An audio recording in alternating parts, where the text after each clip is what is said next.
Hey, everybody.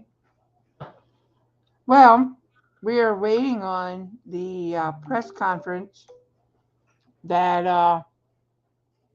Harper County Sheriff's Department is going to be having in about 12 minutes. So I wanted to get on here before the press conference and give everyone a little refresher on the case. I have not covered this case yet, but it's an open investigation right now.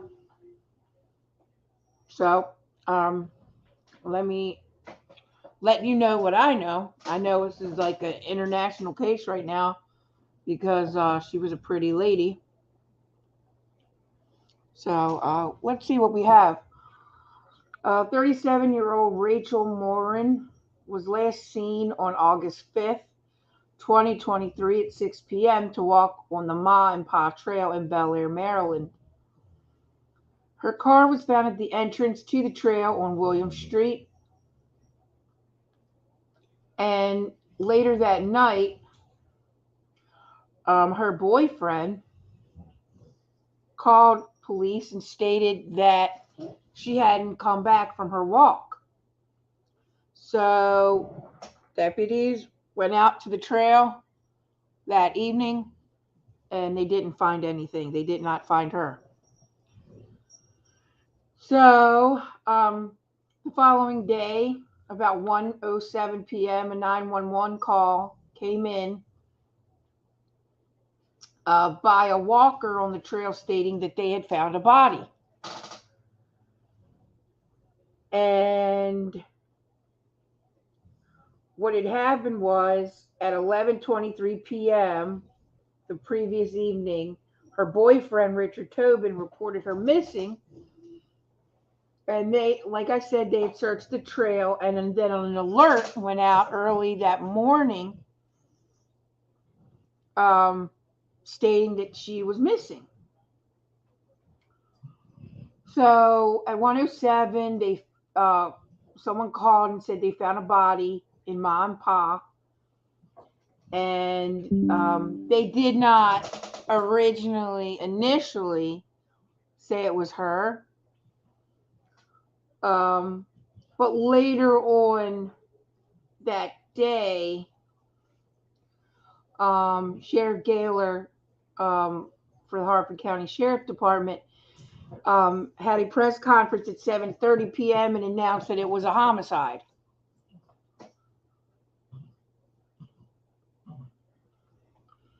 Now, on August 10th, the sheriff's office had posted something on Facebook that they were looking to talk to several people that were spotted on the trail during the time Rachel was there.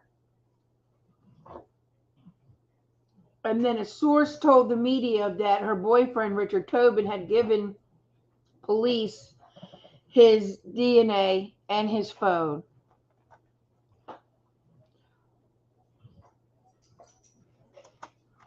Now, Rachel was a mom of 5. She ran a cleaning business. Oh, crap.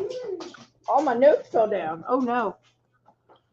She ran a cleaning business, and that when she was having hard times, she would turn to scripture. Now, the New York Post on August 12th posted an article that Rachel was on multiple dating apps, and the day of the murder, she was getting her daily spray tan at 2 p.m. So that is all really we know until today, when the Harford County Sheriff's Department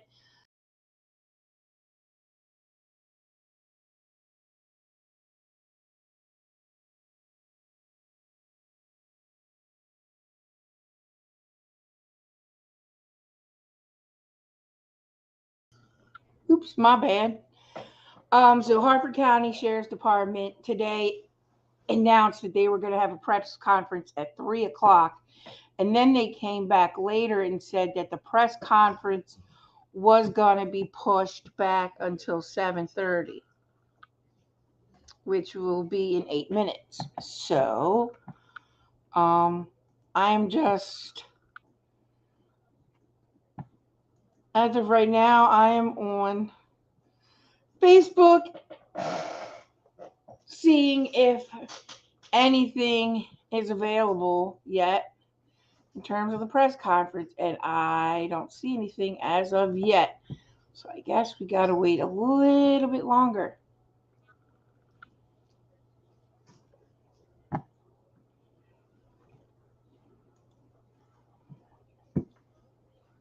All right. And I'm going to mute for a few minutes until the press conference starts, and then I'll have it on the screen.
Okay. Sorry for that.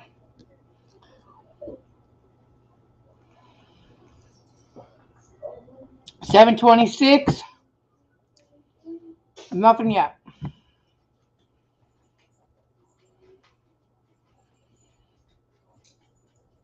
Looks like Colonel William Davis will present an update and present important potential suspect information. Whatever that means, but we're here for it and we're going to see.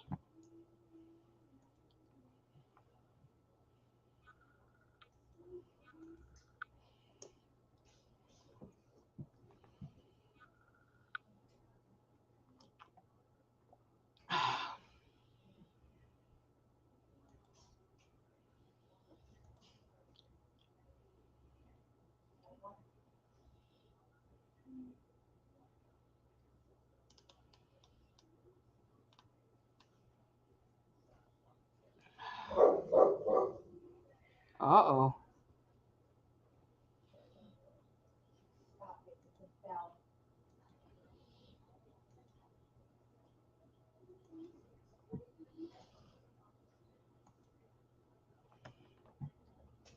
It's 7:27.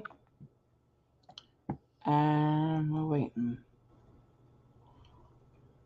Now I'm going to bring it up for you so you can see it too. Hello. How are you tonight?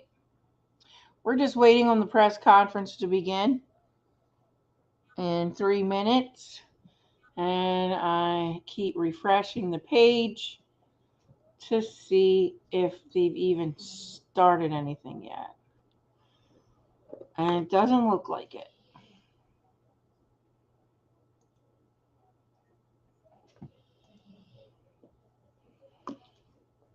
So as I said, Colonel William Davis is going to present an update in the investigation and present important potential suspect information.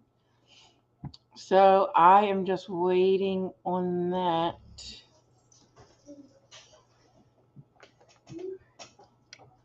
And we got 2 minutes to go. So that's my son in the background.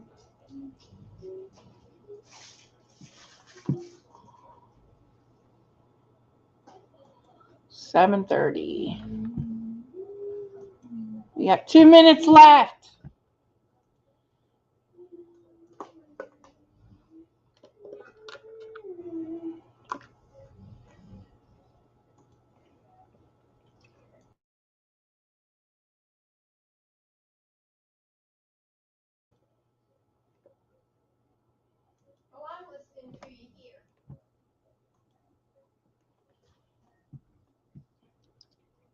All right, we got 1 minute left and nothing. Seb.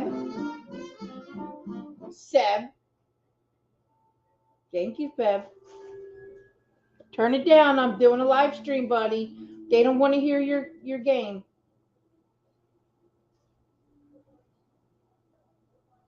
Thank you.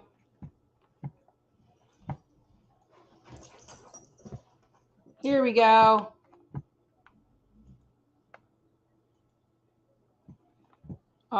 Why isn't it up? What the hell? Okay, it's not just me. It is no sound, everybody.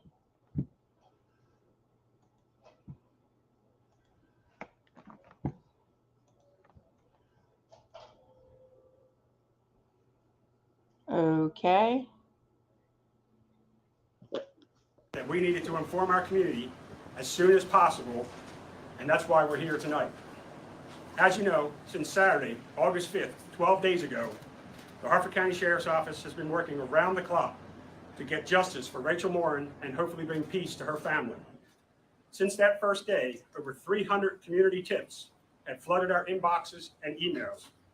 Her death has grabbed local, state, national, and international headlines, everyone with the same goal: find the killer and bring justice to Rachel. DNA evidence is part of nearly every modern day investigation. And in Rachel's case, DNA evidence was collected by our forensic services unit. That DNA was analyzed by the Maryland State Police, and it was ran through the National CODIS system. DNA evidence this DNA evidence has come back as a match, tied to a home invasion and an assault of a young girl in Los Angeles this past March. Unfortunately, that suspect has not been positively identified, but he did leave behind his DNA. Based on the DNA evidence, we consider the individual in the video we obtained from the Los Angeles Police Department and that we are about to show you on our TV screens to be the person that murdered Rachel Morin on August 5th. So we're now going to show the video. And just so everyone's aware, this video after this press conference, this video will be posted on our social media.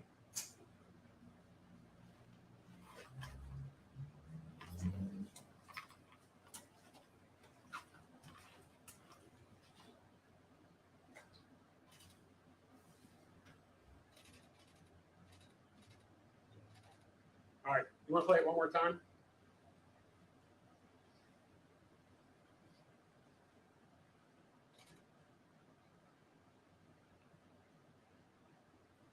Okay.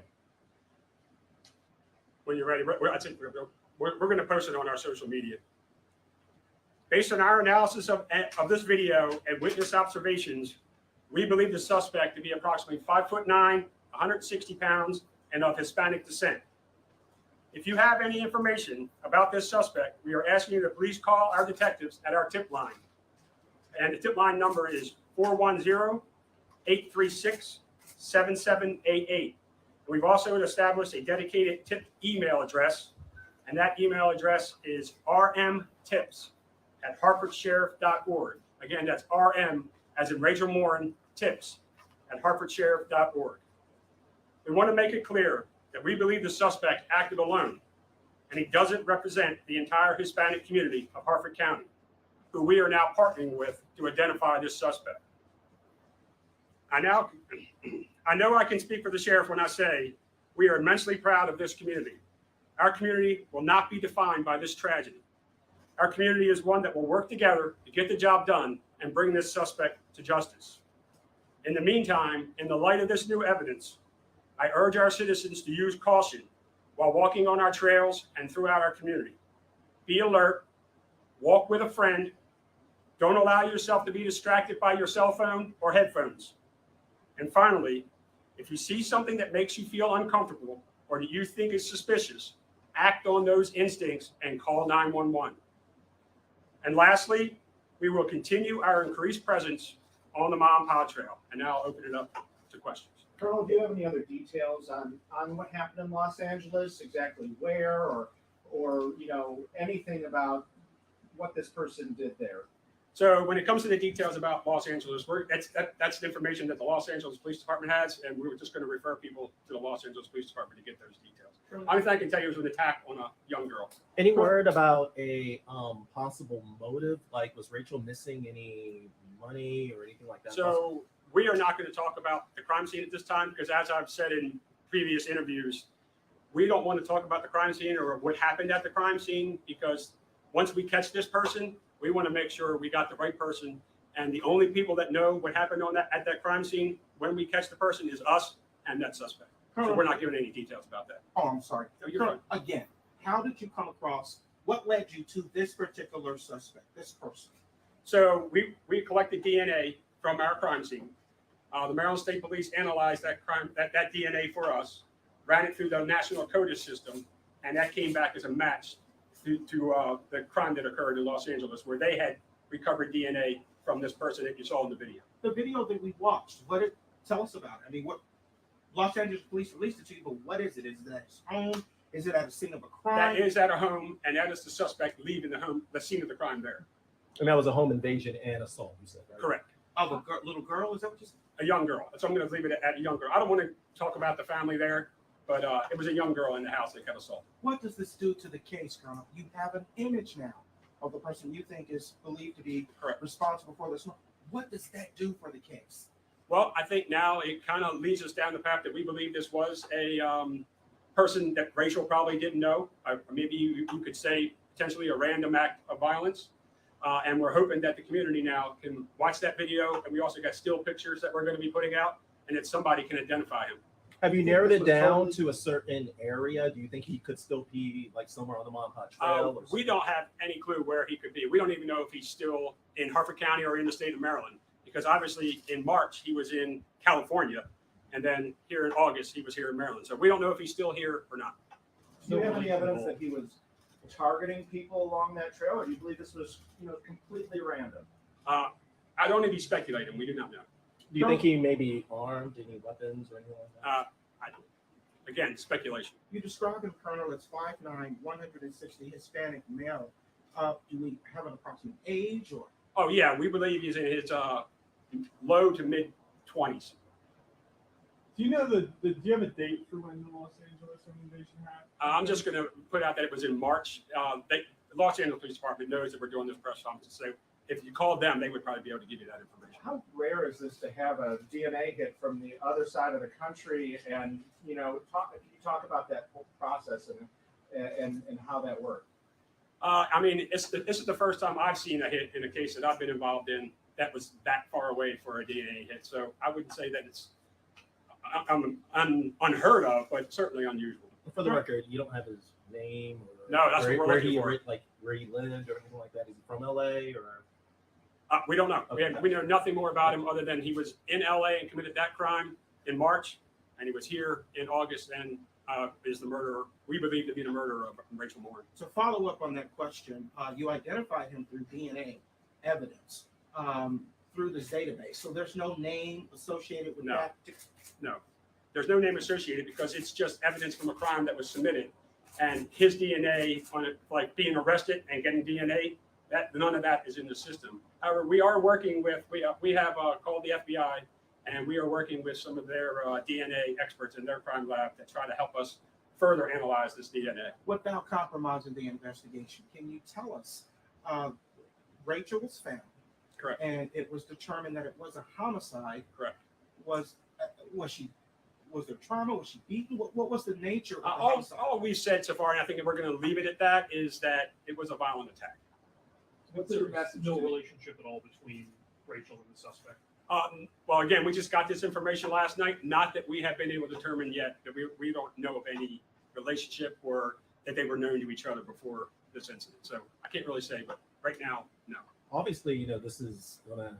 Well, it already has the community on the edge right Absolutely. now. We have somebody out here who just murdered someone. What's your message to the community? Obviously, people are scared. Out here. Yeah, we want our community to be vigilant. Obviously, the Mom Pa Trail has been open since the day after Rachel was discovered.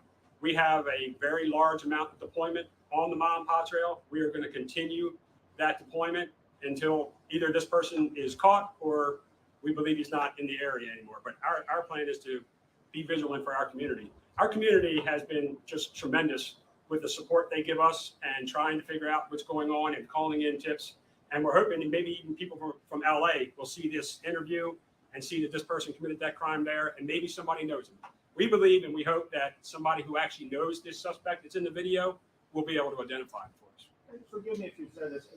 Are you revealing where the DNA was found? No. Was it under fingernails? No, or we're not going to reveal that. That video was from Los Angeles. That video is from after the assault. Yeah, that was the suspect leaving the assault that occurred in March in Los Angeles. Doorbell cam, right?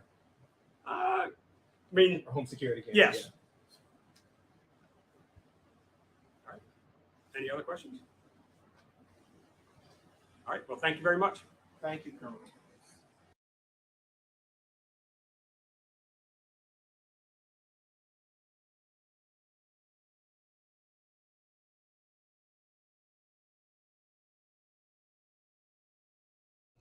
Well, that was interesting. So it looks like they have a suspect, but they don't know who it is. Only thing they know is that it's the DNA matches to a crime in Los Angeles in March. So the only thing that I can Only thing that I could say is Maryland better get on the genealogical testing because it's a lot of these crimes in Maryland are not being solved because they just don't want to do it, and it's a sad, sad thing. So I'll talk to y'all later. Bye. Did you know